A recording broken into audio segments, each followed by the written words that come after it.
అసెంబ్లీలో ఈ హైడ్రాకి సంబంధించినటువంటి చర్చ పెట్టి ప్రధాన ప్రతిపక్ష సంబంధించిన గౌరవ శాసనసభ్యులు వివిధ పార్టీల శాసనసభ్యుల యొక్క అభిప్రాయం తీసుకొని రాష్ట్రంలో ఉన్నటువంటి చెరువులపై అక్రమ కట్టడాలు కానీ ఇంకా ఇతర అక్రమ కట్టడాలపై ఏ విధంగా మనం ముందుకు పోవాలని చెప్పి గౌరవ ముఖ్యమంత్రి గారు అసెంబ్లీలో ఈ యొక్క అంశాన్ని ప్రవేశపెట్టడం జరిగింది. ప్రధాన ప్రతిపక్ష పార్టీకి సంబంధించినటువంటి బీఆర్ఎస్ టీఆర్ఎస్ పార్టీ శాసనసభ్యులు కూడా దీని మీద మాట్లాడడం జరిగింది. భారతీయ జనతా పార్టీ శాసనసభ్యులు కూడా దీని మీద మాట్లాడడం జరిగింది. యావత్ తెలంగాణ రాష్ట్ర ప్రజానికం అంతా కూడా ఇప్పటి వరకు ఏ ముఖ్యమంత్రి గారు కూడా ఏ ప్రభుత్వం కూడా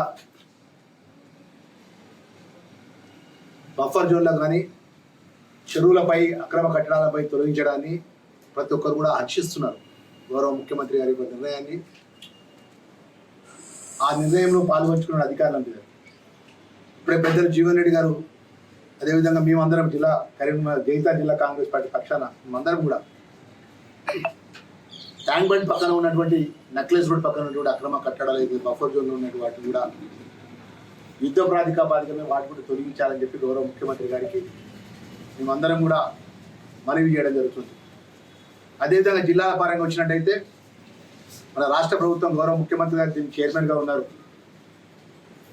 స్పెషల్ ఒక ఐపీఎస్ ఆఫీసర్గా రాష్ట్రంలో చేసినారు.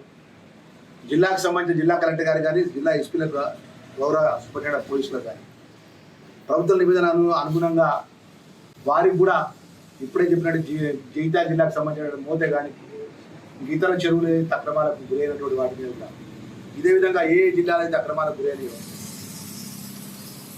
ఆ యొక్క జిల్లాలో కూడా ఈ హైడ్రాకు సంబంధించినటువంటి ఆధ్వర్యంలో కూడా జిల్లాల వారీగా కలెక్టర్ గారి, ఎస్పీ గారి ఆధ్వర్యంలో కూడా చర్యలు తీసుకునే విధంగా మన ముఖ్యమంత్రి నిర్ణయాలు జరగాలని చెప్పేసి మేము మనవి చేయడం జరుగుతున్న విషయాన్ని కూడా తెలియజేసుకుంటూ, ఏదేమైనా కూడా ఏ అంశాన్నైనా కూడా గౌరవ శాసనసభలో ఆ అంశాన్ని పెట్టి ముఖ్యమంత్రి గారి అందరి అభిప్రాయం మేరకే ముందుకు పోతుంది తప్ప వ్యక్తిగతంగా ఏ నిర్ణయం తీసుకోలేదు.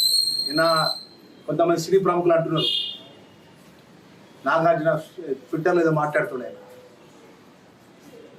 మరి ఆ ట్విట్టర్లో మాట్లాడేసి నాగార్జునకు మేము చెప్పదలుచుకున్నాం, ఇంకా పెద్ద పెద్ద వాళ్ళు ఎవరైతే ఉన్నారో ఈ అక్రమాలు కట్టడంలో మేము బఫర్ జోన్లో కట్టుకున్నాం, మేము చెరువులు గుంటలు మొత్తం ఆక్రమణ చేస్తాము, గత ప్రభుత్వం మమ్మల్ని కాపాడింది, ఈ ప్రభుత్వం కూడా కాపాడుతుంది అనుకుని బాగా ధీమతో ఉండేవాళ్ళు ఉన్నారు.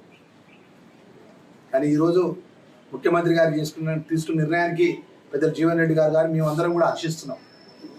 తెలంగాణ రాష్ట్రం యొక్క ఏదైతే సంపదను కాపాడే విధంగా అక్రమాలపై ఈరోజు ఈ చర్యను ప్రత్యేకంగా అభినందిస్తూ జిల్లాల వారీగా కూడా ఈ చర్యలు ఉండాలని చెప్పేసి ముఖ్యమంత్రి గారికి వినతి పత్రం ఇక్కడ నుంచి ఇవ్వడం జరుగుతున్న విషయాన్ని మా మీడియా మిత్రుల ద్వారా మనవి చేస్తున్నాం.